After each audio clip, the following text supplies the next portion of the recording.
Join किया है साबिक secretary election commissioner Kanwar Dilshad ने एक बार फिर।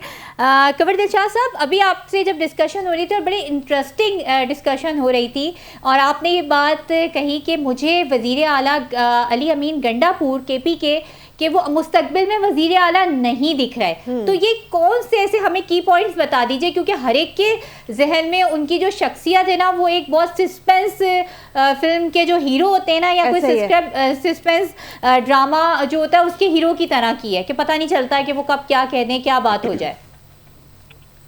बात यह है कि ठीक है, गंडापुर एक इमरान खान के बहुत ट्रस्टवर्दी और काबिल एतमाद साथी हैं और पूरे वक्तों में भी काम आए हैं वो, लेकिन इनका जो एक खानदानी पस मंजर है वो मैं जानता हूँ।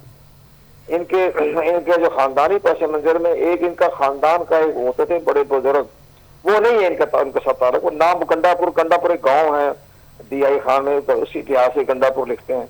ये असली जो कबीले का सरदार जो था, असली कबीला गंडापुर का असली कबीला वो था सरदार अनायतुल्लाह गंडापुर। सरदार अनायतुल्लाह गंडापुर मेरे दोस्त थे, वो भुट्टो साहब के जमाने में वजीर आला थे सूबा सरहद के, और वो बहुत कामयाब और बड़े ट्रस्टवर्दी थे वजीर आला भुट्टो साहब के। तो ये जनाब बड़े अच्छे कामयाब थे। ये वो गंडापुर से कोई ताल्लुक नहीं है, वो तो कबीले का सरदार था। ये तो अपने गांव है, गांव के गंडापुर नाम है, नाम आ गया।